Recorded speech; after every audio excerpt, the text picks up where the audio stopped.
Wow, this is funny. It wouldn't turn on. It took a sweet time. But however, we have another pile here, and I got 2 left of these, and I've been working on this dress because the seams are coming loose. It's like, wow, why? I think it was on the old sewing machine I sewed this.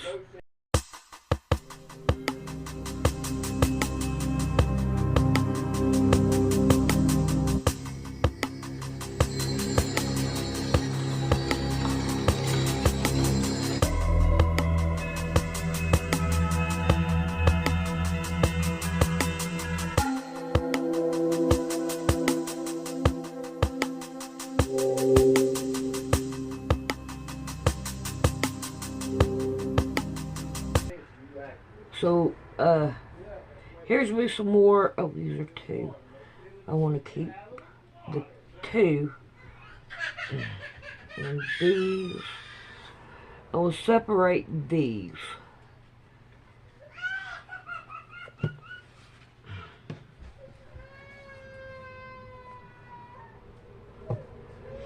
Alright. So we have 2 of these. Let's go back to these. Alright. So I can't get these. Alright. There we go. We got 2 of these. No. I got 2. Oh, I thought I had... Yeah. No, I don't want those. Dadgummit. Alright. Let's make this plain as day. This video needs to not have any kids around it. If you're faint at heart or whatever, don't listen to it. You can watch the video and put the volume down. But I do want to make it plain and clear that Set is the only religion the government recognizes. This is why you don't trust the government. This is so disturbing. It is not a good video. It is very disturbing. So, warning is advised very strongly. Can't come forward against the world's most powerful intelligence agencies and be completely free from risk, because they're such powerful adversaries that no one can meaningfully oppose them. If they want to get you, they'll get you in time. The daycare facility was shut down over the summer. That's when this investigation started, and police eventually uncovered 3 counts of second-degree child. All of the victims are under 2 years old. Oh, you have anything to say to the families? An extremely disturbing story here. Local 12's James Pilcher found out today this was not the first time complaints had been filed about this daycare. We are learning new information surrounding what some consider to be one of the CIA's worst failures in recent history. 1,400 children in this community have been ritualistically Now they want answers about why it took so long for this man to be caught. Her grandchildren started acting strangely last fall. She even used a Barbie doll to get her granddaughter to show what happened to her. Of the 109 pages in the report, 36 are fully blacked out and another 30 substantially blacked out. The top Republican on the House Intelligence Committee says he thinks more should be made public. At this point in time, my bias would be towards transparency and towards releasing more information. Alawati had worked at that daycare center for just over a year, but employees told investigators he'd been talked to before about his interactions with other little girls there. The alleged victim is just years old, but told her parents, teachers, and police the same story over and over again, that her teacher, who she calls Mr. Ali, quote, touched her down there while pointing and touching her area, and now it hurts really bad. Those children, some of them as young as 2 years old, were photographed by the suspects. Get a was the primary purpose for the alleged sexual abuse of children. Wake up, America. We believe the children because once upon a time, we were the children, and nobody believed us. For 7 years, Andrew Bustamante kept secrets. It was his job as a CIA agent. If it's deemed as secret information, it's supposed to have serious damage, serious risk to national security. This surveillance video released by Bryant Police shows disturbing events that happened in her classroom back on June 29th, starting with this little girl. According to police, the 8 kids in the room are about 2 years old. When this girl doesn't stop crying, Howell comes back. Howell sits down in front of her, grabs her ankles, and pulls. That particular day was actually her birthday. These kids are helpless. They can't defend themselves. The truth about Satanism is they truly do use blood, and they mix it with urine, and this is what 1,200 kids have told the sheriff's department. Once these cases are contaminated, it's almost impossible to know with any degree of certainty what actually happened. We have heard it 100 times or more from children, the same things, the same games, the same descriptions. When you are subverting the power of government, that's a fundamentally dangerous thing to democracy. You realize that you might be willing to accept any risk, and it doesn't matter what the outcome is, so long as the public gets to make their own decisions about how that's applied. The greatest fear that I have regarding the outcome for America of these disclosures is that nothing will change. We all feel completely betrayed. It's so hard to trust your children with people, and we felt like we could really trust them. While we were driving around San Francisco, beginning our investigation into a notorious ring, we found this place, right near the area we were investigating. It's called the Palace of Fine Arts, and I couldn't help but notice a group of angels staring down at us. And this really made me think, it made us think. Tonight, we were on the trail of a satanic group accused of victimizing 60-plus children that was never held accountable for its actions. We were on the trail of devil worshippers who sought to invert the good in children. And being someone who's struggled with sobriety in the past, who's overcome the darkest of issues in my own life and found a higher power, all I could think about was, why did God abandon these children? What really happened at the Presidio? Right near the watchful eyes of so many angels. Because as it turned out, in the 1980s, this area was less like heaven and a lot more like hell. There's never been any proof that there was any kind of satanic ritual or satanic cult activity in a daycare center. Today's episode is going to be extremely disturbing, and we cover some of the darkest material we've covered here on the show to date. So get ready for a story of Satan, mind control, ritualized cover-ups, lies, government secrecy, and even murder. This is a story that every American needs to know about, and it's my passion to expose these people. So without further ado, let's do a deep dive into this. And I just want to state outright, I have no intention of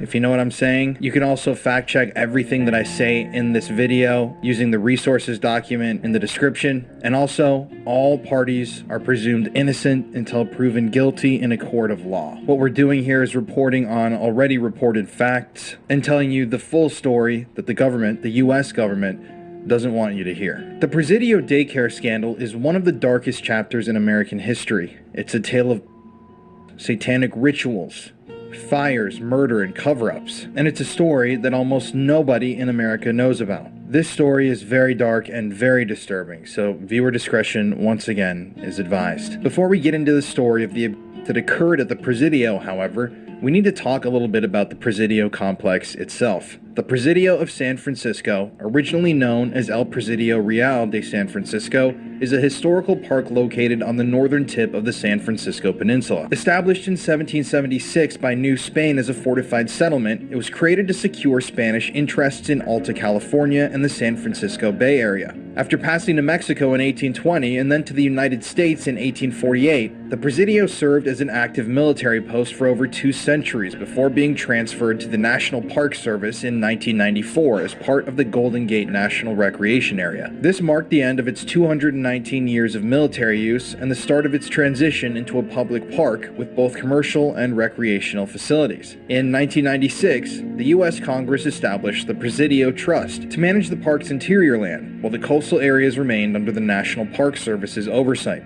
The trust was tasked with making the Presidio financially self-sufficient by 2013, a goal it achieved by 2005, well ahead of schedule. This unique management structure allowed the park to become a financially sustainable entity while preserving its historical significance. Recognized as a California Historical Landmark in 1933 and a National Historic Landmark in 1962, the Presidio is noted for its natural beauty, with scenic views of the Golden Gate Bridge, San Francisco Bay, and the Pacific Ocean. Throughout its long military history, the Presidio played a significant role in many U.S. conflicts, particularly in the Pacific Rim. It was the assembly point for the American forces invading the Philippines during the Spanish-American War and served as headquarters for the Western Defense Command during World War II. It was at the Presidio that Lieutenant General John L. DeWitt signed orders for the internment of Japanese Americans in 1942, a decision made under Executive Order 9066.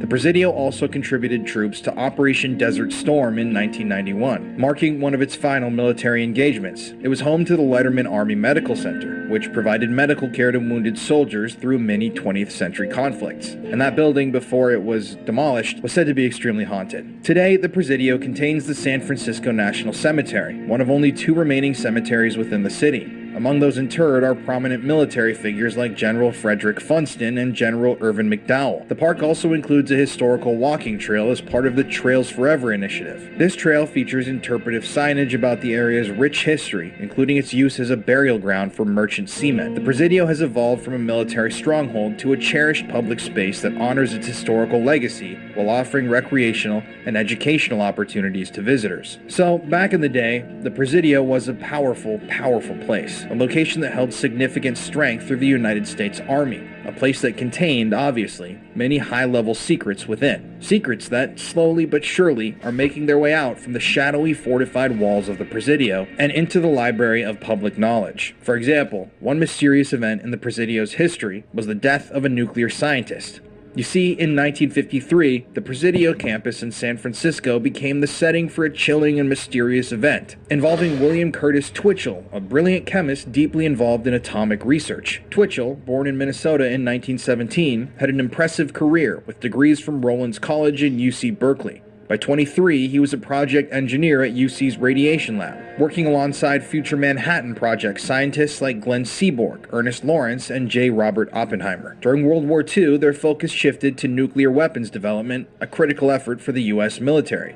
And eventually, as the Cold War began, William Curtis Twitchell remained an advocate for atomic advancements, including a proposed supercyclotron to reverse atomic bomb processes. But in 1952, Twitchell's promising life took a dark turn when he was diagnosed with a malignant brain tumor. Recognizing the potential risk posed by his declining health, the U.S. government moved him to a newly built secure ward at the Letterman Army Hospital inside of the Presidio, fearing that he might reveal sensitive nuclear secrets as he lost control of his faculties. So essentially, this nuclear scientist was hidden away in a private wing of a hospital specially constructed for him because the government was afraid that if he started getting older and losing his faculties, like I said, he'd spill top secret information. The Atomic Energy Commission spent $100,000, or almost $1 million today, to construct a special ward with restricted access, ensuring only carefully screened medical professional, including one trusted nurse, attended to him. But despite the intense secrecy surrounding his hospitalization, Twitchell's condition became public upon his death on March 23, 1953.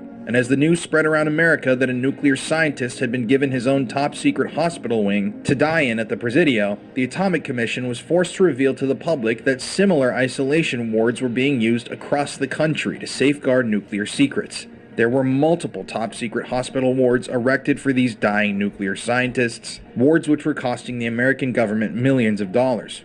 Although the existence of these wards were confirmed by the Commission, the exact locations of the others and the number of locations was never fully revealed or discovered. Eventually, Twitchell's body was returned to Minnesota, where he was buried. Although there are no specific ghost stories about Twitchell at the Letterman Hospital, a local legend tells of a mysterious figure boarding a Mooney bus in the Presidio. only to vanish without a trace. Some have speculated that this could be Twitchell, returning from beyond the grave in a final attempt to reach his Berkeley home. So, as you can see, the Presidio itself was no stranger to covering up government secrets or engaging in hush-hush top-secret affairs. But the Presidio was going to be thrust into the national spotlight in the late 1980s, when the sordid affair of the Presidio daycare scandal began to unfold. So I took the following reporting from Linda Goldston, a former reporter for the San Jose Mercury News in California. A lot of this article that I'm reading from essentially is Linda's writing. I've taken a ton of different words and swapped stuff out, moved the structure around, and I've added a ton of new information that's come out since this whole thing was published. But Linda went incredibly in depth with the Presidio story, and like I said, I'm going to present her findings and article. I just absolutely loved the way that Linda told the story and walked people through it. Plus,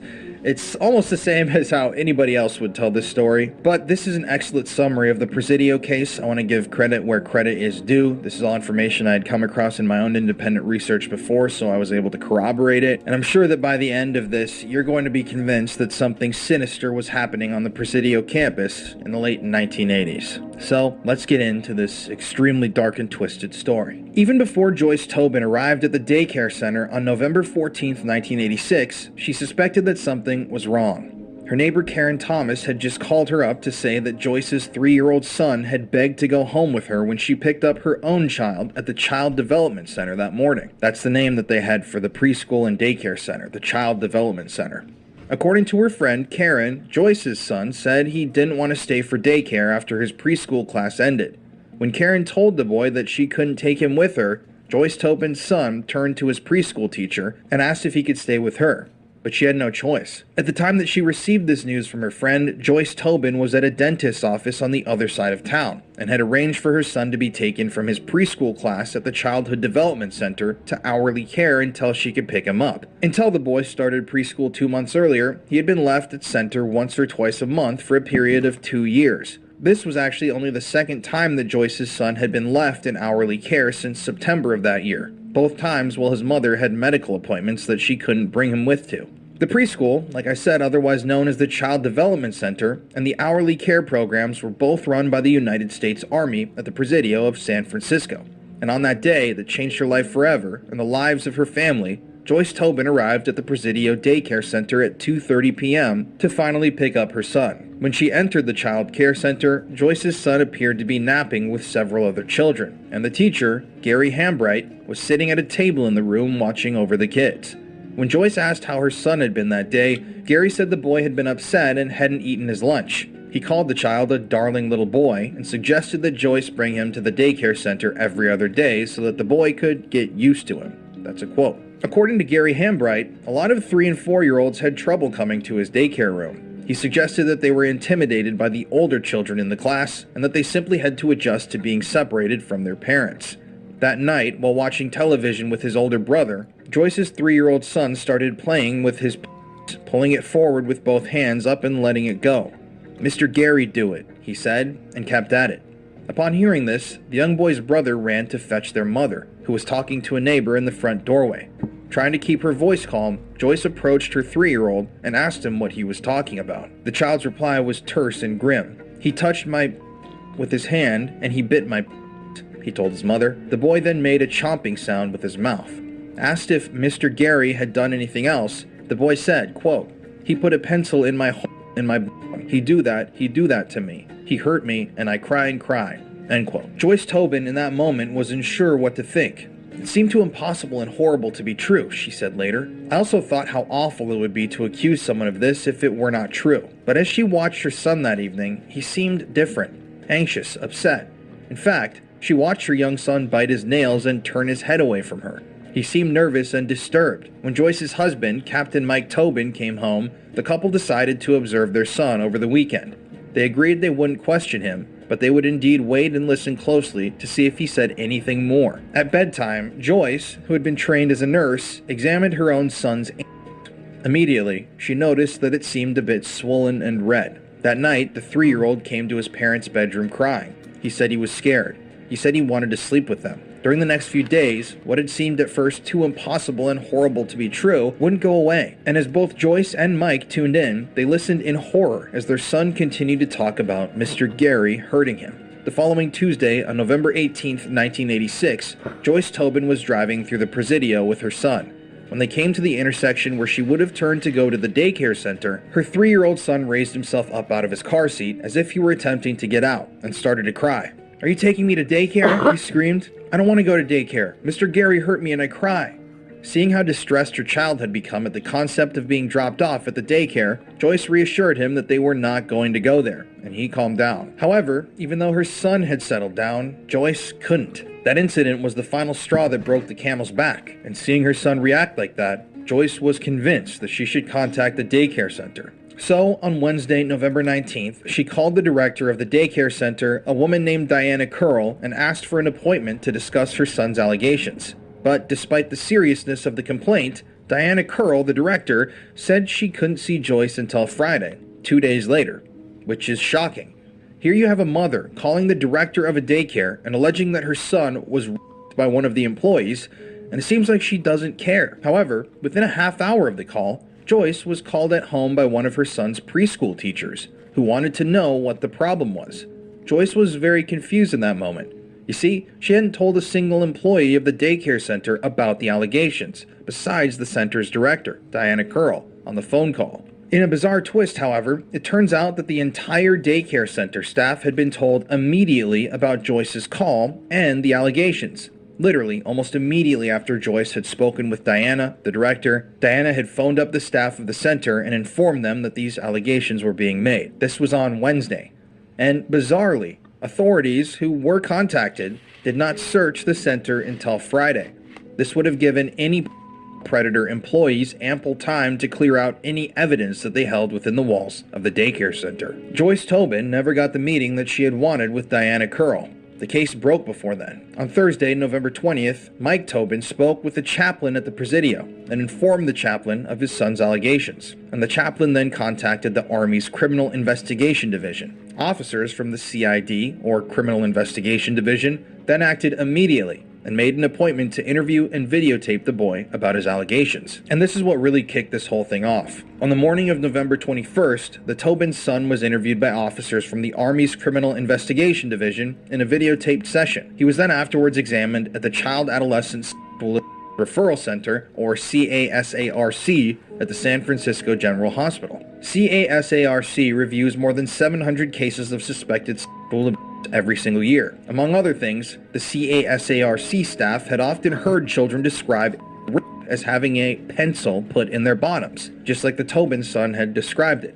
In fact, they had heard children describe rape with this pencil analogy so many times that it had practically become common knowledge as to what it meant amongst the group members. And when Dr. Kevin Coulter examined the Tobin son, he observed that the child's dilated to approximately 20 millimeters in approximately 5 seconds, a much faster and wider dilation than normal. Dr. Kevin Coulter had conducted more than 300 examinations of children at CASARC throughout his time spent as a medical provider there. He had seen children that had been raped before and had analyzed every inch of their bodies to find confirming evidence of these crimes. His conclusion that day was that such rapid and wide dilation was caused by trauma to the and consistent with. It turned out that the child hadn't been lying. Dr. Kevin Coulter then informed the parents that, after their examination, he had determined that their 3-year-old son had been sexually abused. A flurry of meetings at the Presidio followed the revelation that the Tobin boy had been abused. Secret meetings, many undocumented and informal.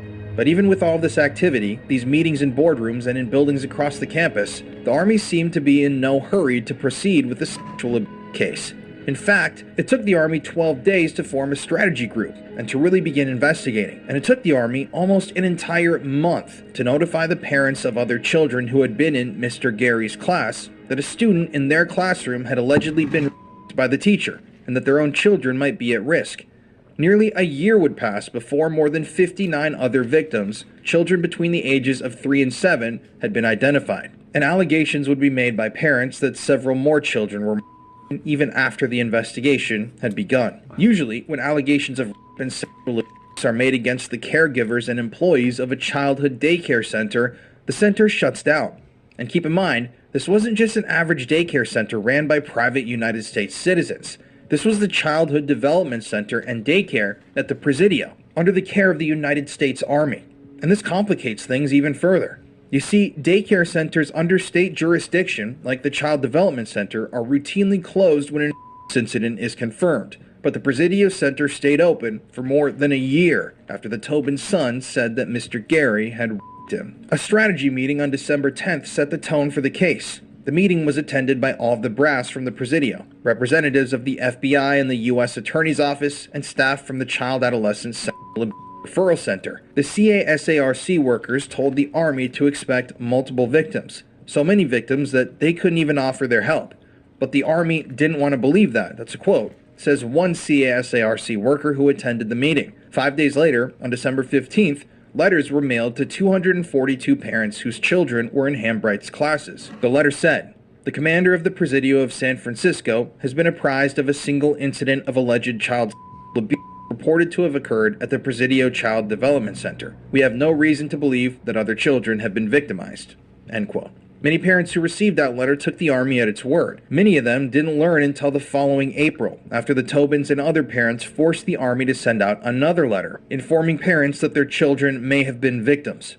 Other parents found out right away and had known for a while. That's because the children had already begun to talk, before these letters were sent out, before this was a known issue. And these kids kept talking. That was the problem. They kept saying things that no one, especially not the Army, wanted to hear. Other children, not the Tobin's son, kept mentioning people besides Mr. Gary, other locations besides the daycare center. Here are a few of the allegations the other children began to make. Some of the children said they were taken from the daycare center to private homes on the Presidio campus, where they were abused by multiple people. 2 houses were singled out on the Army post and at least 1 home off post in San Francisco. One girl said she played poo-poo baseball at the home of one of her female teachers. The young girl said the game involved throwing fresh feces at the teacher. Other children talked about playing the goo-goo game with Mr. Gary. It involved Gary Hambright allegedly having the children and on him. Then he would do the same to them. Sometimes the children said they were forced to drink urine and eat feces. Some even said they had blood smeared on their bodies. And other children said they had guns pointed at them. Some of the victims even claimed they were told they or their parents would be hurt or killed if they told anybody what happened. One 3-year-old boy said he was on his first visit to the daycare center. That day also happened to be his birthday. A 3-year-old girl said Mr. Gary used special pens, black, blue, pink, and red, to doodle on her body, starting at her legs and moving up over her The same child said she saw one of her friends at the center cry when Mr. Gary's friend, a woman, pointed a gun at the friend. There were also, and this is a big part of this, 5 confirmed cases of chlamydia, a sexually transmitted disease, found in the children. That's right, there were 5 children that were making accusations that were all diagnosed with chlamydia, including 2 of the 4 daughters of one family. And the Army has been very secretive about these tests. We still don't know the extent of the testing, who tested positive for what, how many kids were even tested. People have tried to get that information and they just refuse to release it. And a preliminary test for one boy for AIDS ended up coming back positive. Further tests, though, revealed that he didn't have the disease, but fear of AIDS tormented parents for months.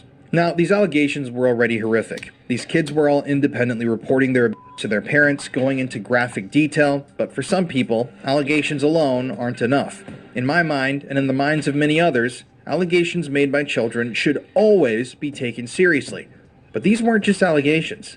A major discovery was about to be made. So as you can see, this whole affair was brewing into a fever pitch. Dozens of children were reporting graphic details of sexual assaults, torture, and bizarre cult-like behaviors. Children were being diagnosed with STDs, and doctors were confirming that it appeared they had indeed been abused. But the worst was yet to come. You see, despite these rumors and allegations, the Army, the FBI, and the U.S. Attorney's Office were united in wanting one thing: a simple, single predator case. The Army, as always with these sorts of things, wanted the matter over with as quickly and quietly as possible.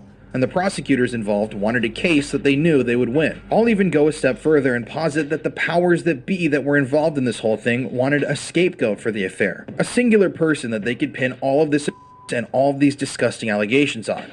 In the mind of the prosecution, the more unusual the allegations that they attempted to prosecute, the harder it would be to win in court. So, a lot of these children's testimonies they didn't think were good enough to use. And in addition, if they were to entertain the allegations of fecal consumption and gunplay, then that would be a sort of admission that these sorts of things were actually possible. And that's something the government obviously doesn't want to admit to. So on January 5th, 1987, Gary Willard Hambright, Mr. Gary, was arrested. Gary Hambright, 35 years old, was an ordained Southern Baptist minister without a pulpit. After Gary moved to the Bay Area of San Francisco in 1977 from his home in Tacoma, Washington, he worked as a substitute teacher in the San Francisco School District before taking the $7.59 per hour job at the Child Development Center on the Presidio campus in 1985. At his eventual arraignment, Gary described himself openly as an educator, not a criminal. His close friend, Gordon Grover, a beauty salon owner, said that the thin, pale man with blonde hair, aka Gary, was, quote, probably one of the most gentle people you will ever know, end quote. He's always got time to give kids a hug when they're crying, Grover was quoted as saying at the time. He's just a really kind person. After he was arrested, Gary got out on bond and took part-time jobs cleaning houses and washing windows. Starlink, for example, right? That's satellite system. Which looks better? Anywhere, okay? So technically, right. These systems are, they're available. Which looks better? Whether or not they will be used for Project Bluebeam, like I said, is up for debate. So the one with I'm gonna change the color. Technology aspect of okay. It, what is conspiracy? All right, you're getting in the camera. And I'm sorry. Potential use for this. So. The 2-inch strip going down or none? We know they got the tools, and it just seems like they need a perfect crisis to roll it out. We've seen this before, folks. We've seen it. It's nothing new. Kind of like the It's the Hegelian dialectic. It's problem. Yeah, I'm gonna change colors. Right. Well, I figured that. Make a problem so that people panic, and then who swoops in? All righty, down. Well, it's the government. So now I've got one world religion. 4 more to make. Things happening in the sky, right? All these things, these supernatural events that have been faked, and the solution, well, it's a global dictatorship. A global dictatorship that will save you from these terrible things that are happening. Let's pick up the book now. Went down to 4. So here it is, Project Bluebeam by Sergei Monast.